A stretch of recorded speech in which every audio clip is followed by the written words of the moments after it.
আমার জীবনে সেই একটা অদ্ভুত ব্যাপার সেবার ঘটেছিল। বছর 3 আগেকার কথা। আমাকে বরিশালের ওধারে যেতে হয়েছিল একটা কাজে। ওই অঞ্চলের একটা গঞ্জ থেকে বেলা প্রায় 12টার সময় নৌকোয় উঠলাম। আমার সঙ্গে এক নৌকোয় বরিশালের এক ভদ্রলোক ছিলেন। গল্পে গুজবে সময় কাটতে লাগল। সময়টা পুজোর পরই। দিনটা মেঘলা মেঘলা, মাঝে মাঝে টিপ করে বৃষ্টিও পড়তে শুরু করলো। সন্ধ্যের কিছু আগে কিন্তু আকাশটা অল্প পরিষ্কার হয়ে গেল। ভাঙা ভাঙা মেঘের মধ্যে দিয়ে চতুর্দশীর চাঁদের আলো অল্প অল্প প্রকাশ হল। সন্ধে হওয়ার সঙ্গে সঙ্গে আমরা বড় নদী ছেড়ে একটা খালে পড়লাম। শোনা গেল খালটা এখান থেকে আরম্ভ হয়ে নোয়াখালীর উত্তর দিয়ে একেবারে মেঘনায় মিশেছে। পূর্ববঙ্গে সেই আমার নতুন যাওয়া। চোখে কেমন সব একটু নতুন ঠেকতে লাগলো। অপরিসর খালের দুধারে বৃষ্টি স্নাত কেয়ার জঙ্গলে মেঘে আধা ঢাকা চতুর্দশীর জ্যোৎস্না চিকচিক করছিল। মাঝে মাঝে নদীর ধারে বড় বড় মাঠ, সটি, বেত, ফার্ন গাছের বন জায়গায় জায়গায় খালের জলে ঝুঁকে পড়েছে। বাইরে একটু ঠান্ডা থাকলেও আমি চইয়ের বাইরে বসে দেখতে দেখতে যাচ্ছিলাম। বরিশালের সে অংশটা সুন্দরবনের কাছাকাছি। ছোট ছোট খাল ও নদী চারিধারে। সমুদ্র খুব দূরে নয়, 10-15 মাইল দক্ষিণ পশ্চিমেই হাতিয়া ও সন্দ্বীপ। আরো একটু রাত হলো। খালের দুপারে নির্জন জঙ্গল অস্ফুট জ্যোৎস্নায় কেমন যেন অদ্ভুত দেখাতে লাগলো। এই অংশের লোকের বসতি একেবারেই নেই। শুধু ঘন বন আর জঙ্গলের ধারে বড় বড় হোগলা গাছ। আমার সঙ্গী বললেন, এত রাত্রে আর বাইরে থাকবেন না, আসুন ছইয়ের মধ্যে, এসব জঙ্গলে, বুঝলেন না। তারপর তিনি সুন্দরবনের নানা গল্প করতে লাগলেন। তাঁর এক কাকা নাকি ফরেস্ট ডিপার্টমেন্টে কাজ করতেন। তাঁরই লঞ্চে করে তিনি একবার সুন্দরবনের নানা অংশে বেরিয়েছিলেন। সেই সব গল্প। রাত প্রায় 12টার কাছাকাছি হলো। মাঝি আমাদের নৌকোয় ছিল মোটে একটি। সে বলে উঠল, বাবু, একটু এগিয়ে গিয়ে বড় নদী পড়বে। এত রাতে একা সেই নদীতে পাড়ি জমাতে পারবো না, এইখানে নৌকো রাখি। নৌকো সেখানেই বাঁধা হলো। এদিকে বড় বড় গাছের আড়ালে চাঁদ অস্ত গেল। দেখলাম অপ্রশস্ত খালের দুধারেই অন্ধকারে ঢাকা ঘন জঙ্গল। চারিদিকে কোনো শব্দ নেই। পতঙ্গগুলো পর্যন্ত চুপ করেছে। সঙ্গীকে বললাম, মশাই, এই তো সরু খাল, পাহাড় থেকে বাঘ লাফিয়ে পড়বে না তো নৌকোর উপর? সঙ্গী বললেন, না পড়লেই আশ্চর্য হব। শুনে অত্যন্ত আনন্দে ছইয়ের মধ্যে ঘেঁষে বসলাম। খানিকটা বসে থাকবার পর সঙ্গী বলল, আসুন একটু শোয়া যাক, ঘুম তো হবে না, আর ঘুমানো ঠিকও না। আসুন একটু চোখটা অন্তত বুঝে থাকি। খানিকটা চুপ করে থাকবার পর সঙ্গীকে ডাকতে গিয়ে দেখি তিনি ঘুমিয়ে পড়েছেন। মাঝিও জেগে আছে বলে মনে হলো না। ভাবলাম, তবে আমি বা কেন মিথ্যে মিথ্যে চোখ চেয়ে চেয়ে থাকি।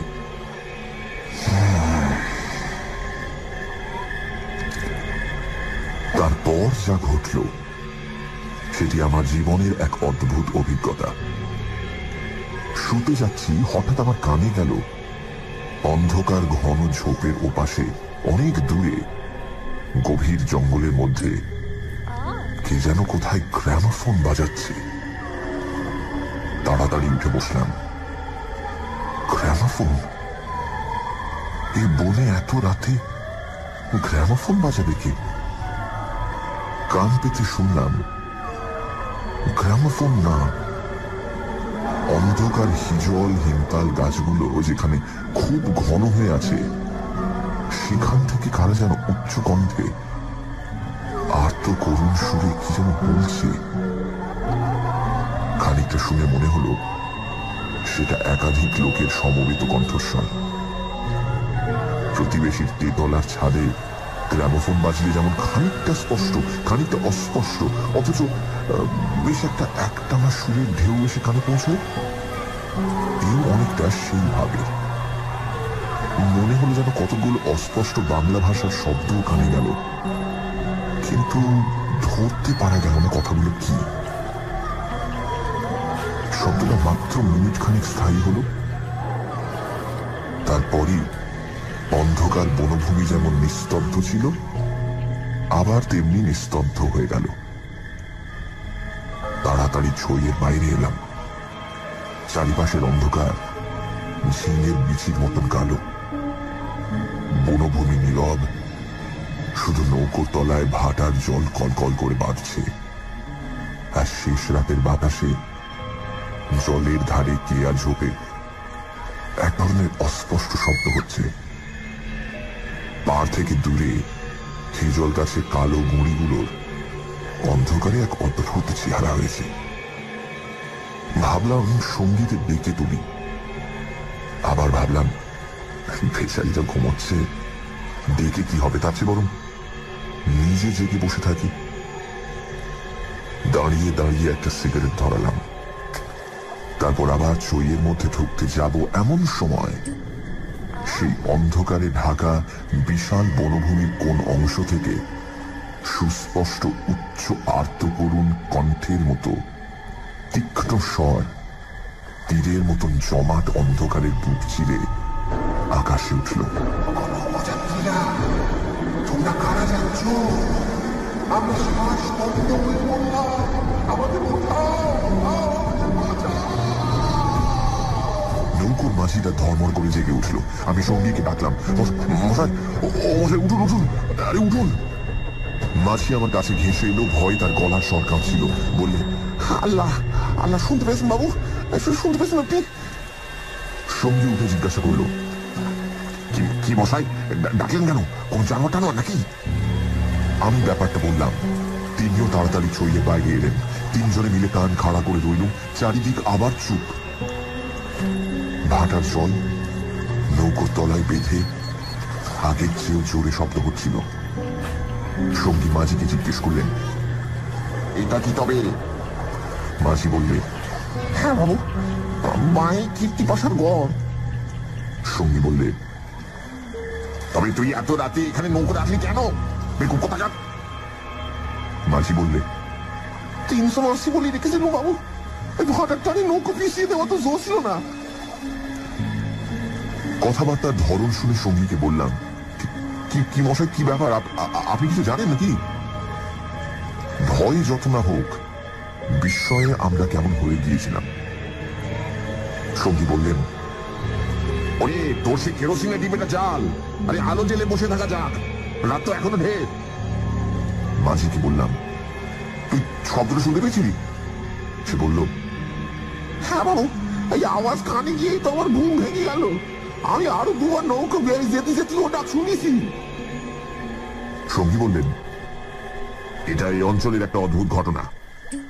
তবে এই জায়গাটা সুন্দরবনের সীমানায় বলে আর এই অঞ্চলে কোনো লোকালয় নেই বলে শুধু নৌকোর মাঝিদের কাছে এটা সুপরিচিত। এর পেছনে একটা ইতিহাস আছে, সেটা অবশ্য নৌকোর মাঝিদের পরিচিত নয়। সেইটা আপনাকে বলি, শুনুন। তারপর কেরোসিনের ডিবার আলোয় অন্ধকার বনের বুকের মধ্যে বসে সঙ্গীর মুখে কীর্তি পাশার গড়ের ইতিহাসটা শুনতে লাগলাম। 300 বছর আগের কথা। মুনিম খাঁ তখন গৌড়ের সুবেদার। এই অঞ্চলে তখন 12 ভূঁইয়ার 2 প্রতাপশালী ভূঁইয়া, রাজা রামচন্দ্র রায় ও ঈসা খাঁ মসনদে আলীর খুব প্রতাপ। মেঘনার মোহনার বাহির সমুদ্র, যাকে এখন সন্দ্বীপ চ্যানেল বলে, সেখানে তখন মগ আর পর্তুগিজ জলদস্যুরা শিকারের খোঁজে ওত পেতে বসে থাকত। সে সময় এখানে এরকম জঙ্গল ছিল না। এই সমস্ত জায়গা কীর্তি রায়ের অধিকারে ছিল। এইখানে তার সুদৃঢ় দুর্গ ছিল। মগ জলদস্যুদের সঙ্গে তিনি অনেকবার লড়েছিলেন। তার অধীনে সৈন্য সামন্ত, কামান, যুদ্ধের কোষা সবই ছিল। সন্দ্বীপ তখন ছিল পর্তুগিজ জলদস্যুদের প্রধান আড্ডা। এদের আক্রমণ থেকে আত্মরক্ষা করবার জন্য এই অঞ্চলের সকল জমিদারকেই সৈন্যদল দৃঢ় করে গড়তে হতো। এই বনের পশ্চিম ধার দিয়ে তখন আরেকটা খাল বড় নদীতে পড়ত। বনের মধ্যে তার চিহ্ন এখনো আছে। কীর্তি রায় অত্যন্ত অত্যাচারী এবং দুর্ধর্ষ জমিদার ছিলেন।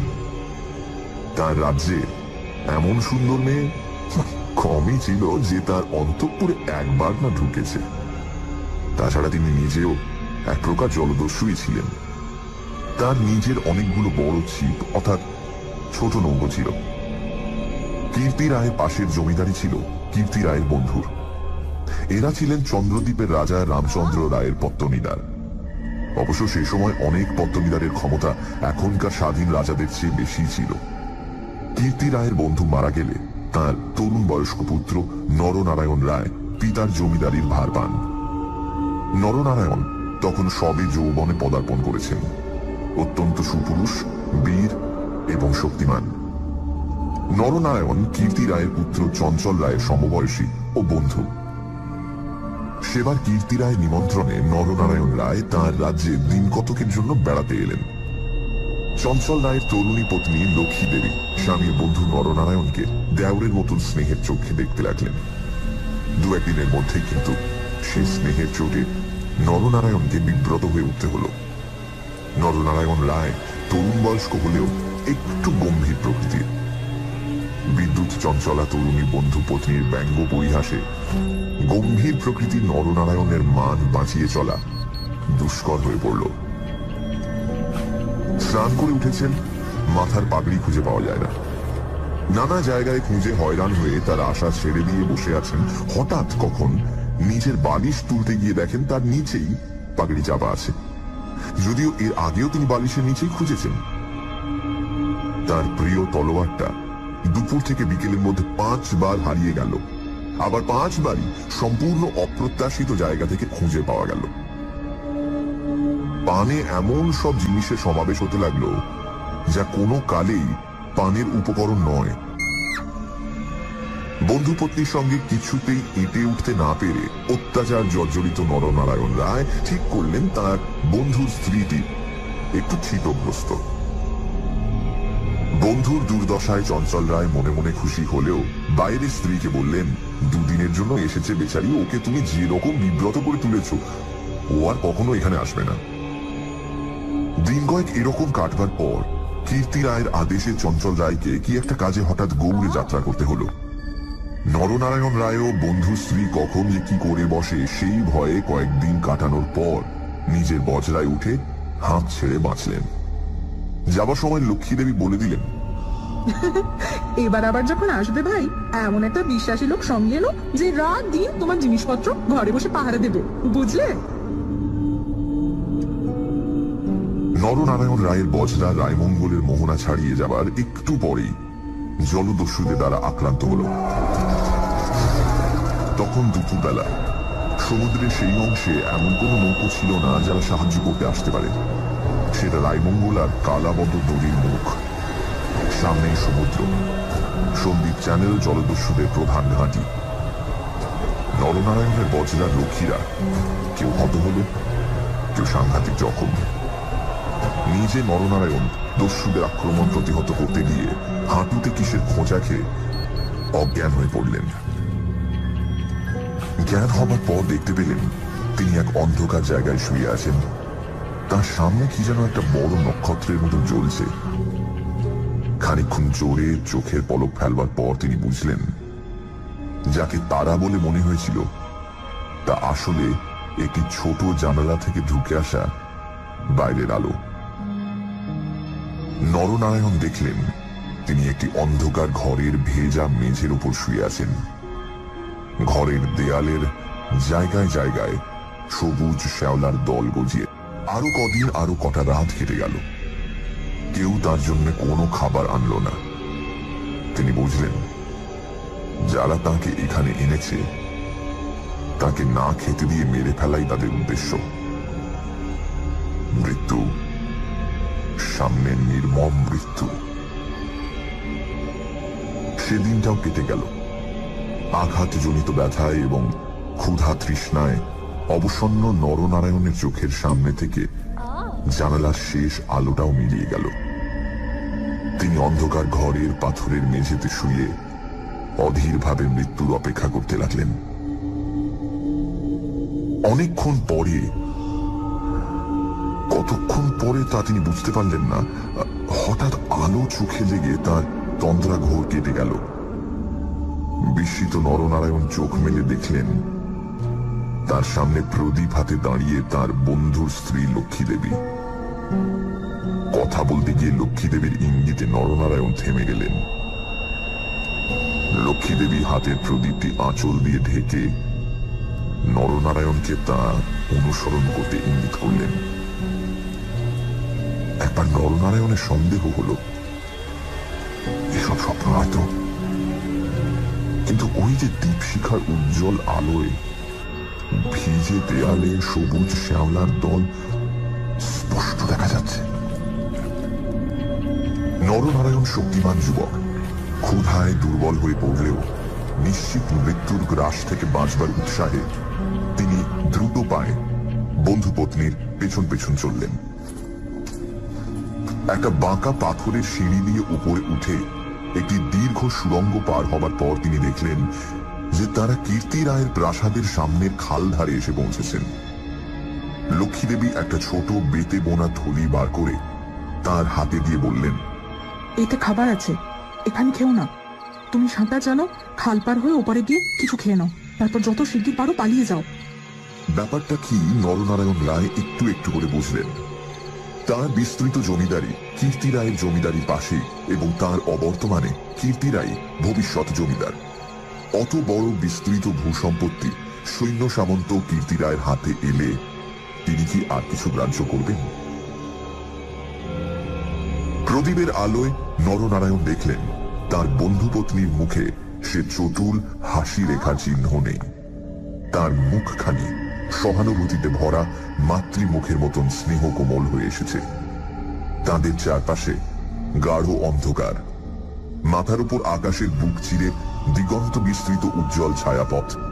কাছেই খালের জল জোর ভাটার টানে তীরের হোগলা গাছ দুলিয়ে কলকল শব্দে বড় নদীর দিকে ছুটেছে।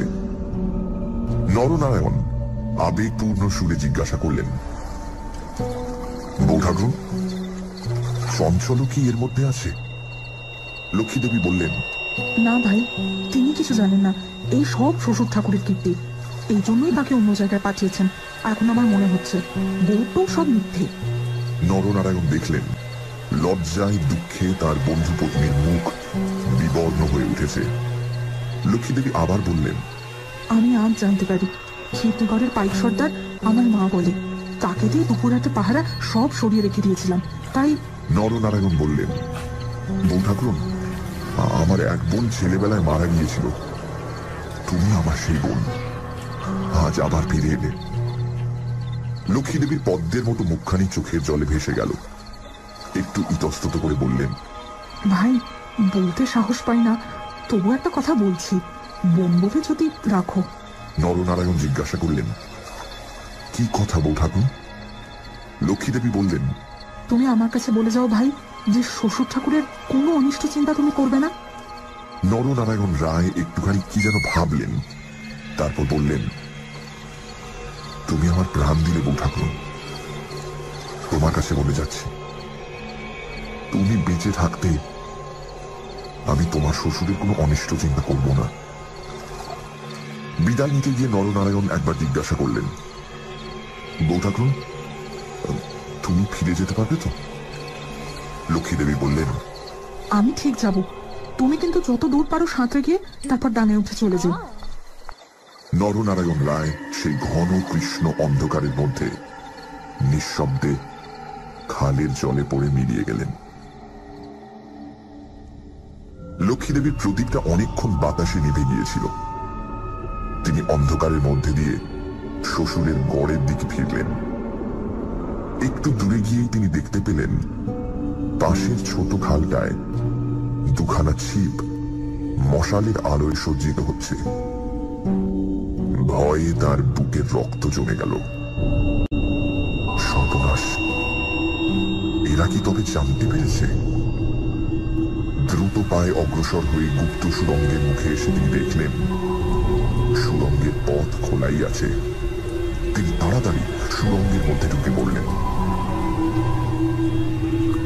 কীর্তি রায় বুঝতেন নিজের হাতের আঙুলও যদি বিষাক্ত হয়ে ওঠে তো তাকে কেটে ফেলাই সমস্ত শরীরের পক্ষে মঙ্গল।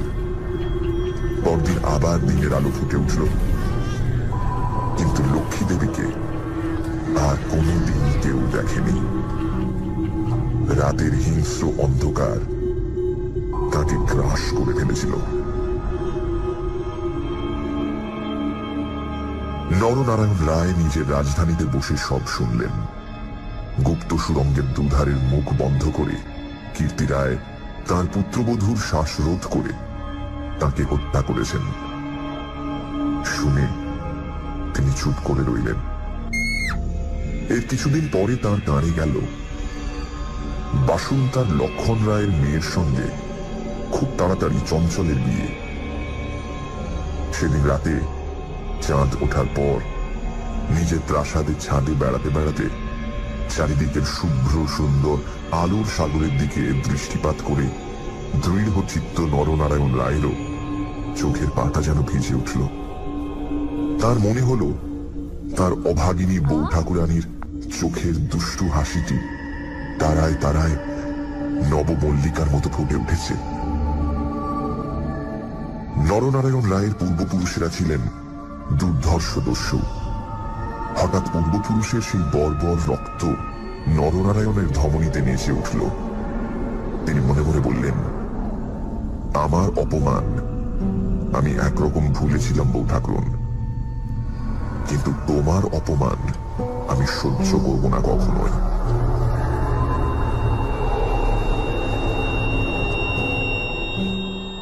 কিছুদিন কেটে গেল।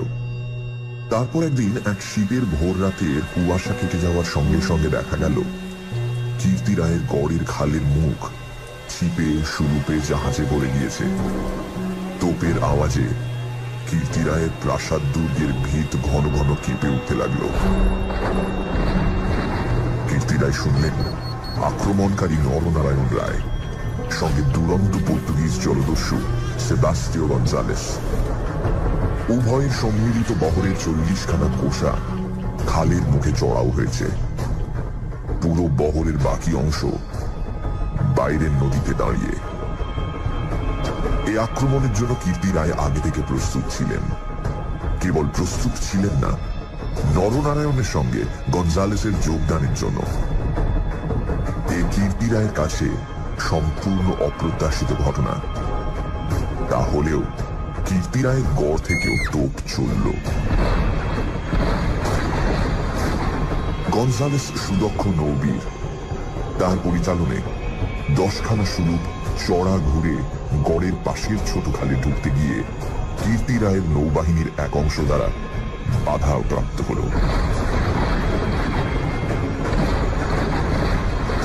গড়ের কামান সেদিকে এত প্রখর যে খালের মুখে দাঁড়িয়ে থাকলে বহর মারা পড়ে।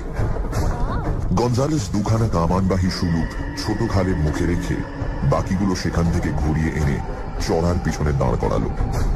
গঞ্জালেসের অধীনস্থ অন্যতম জলদস্যু মাইকেল রোজারিও ডি ভেগা এই ছোট বহর খালের মধ্যে ঢুকিয়ে গড়ের পশ্চিম দিক আক্রমণ করবার জন্য তৈরি হল। অতর্কিত আক্রমণে কীর্তি রায়ের নৌবাহিনী শত্রু বহর দ্বারা ছিপিয়াঁটা বোতলের মতন খালের মধ্যেই আটকে গেল।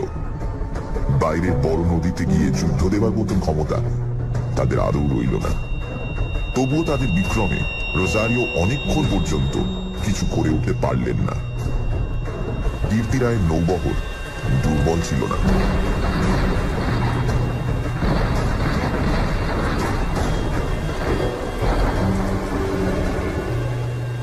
বিকেলের দিকে রোজারিওর কামানের মুখে গড়ের পশ্চিম দিকটা একেবারে হুমড়ি খেয়ে পড়ে গেল।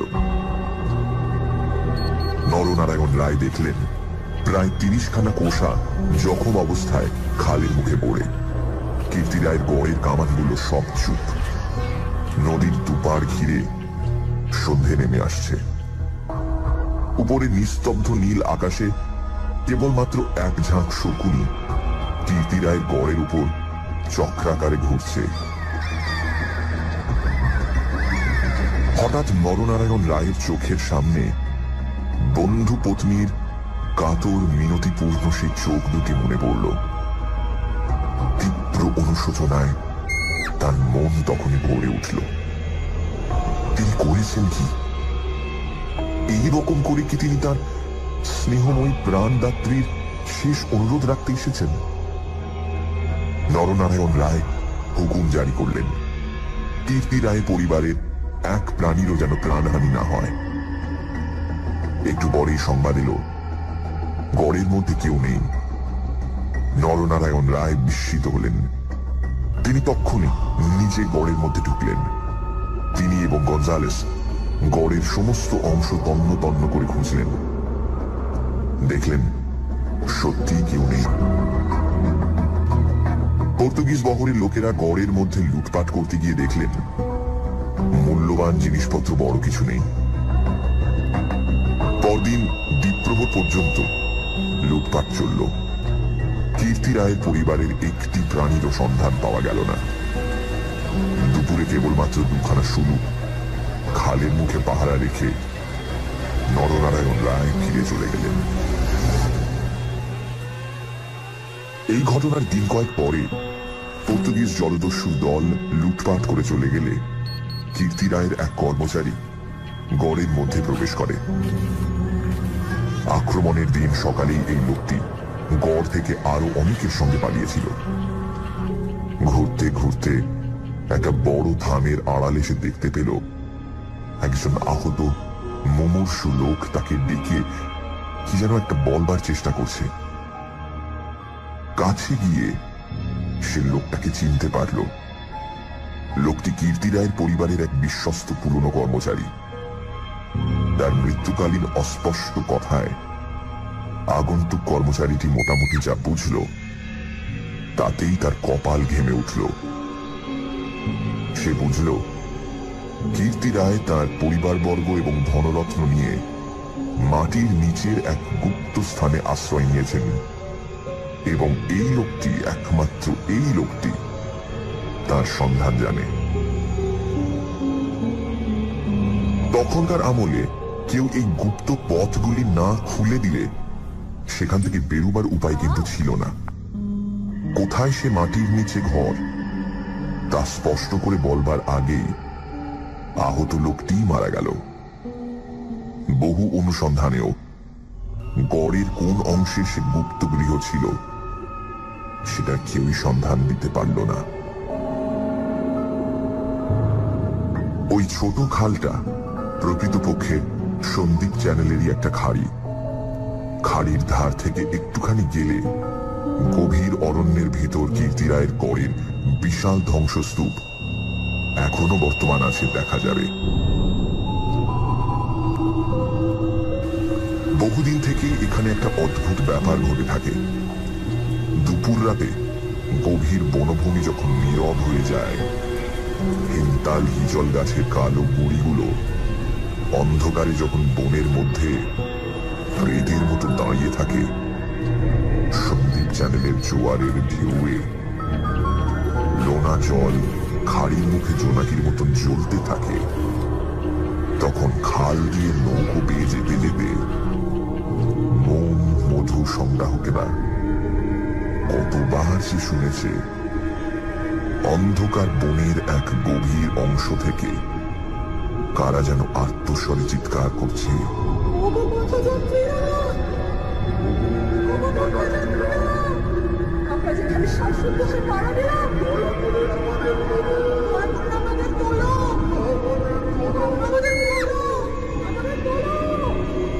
ভয়ে বেশি রাতে এ পথে কেউ নৌকা বাইতে চায় না।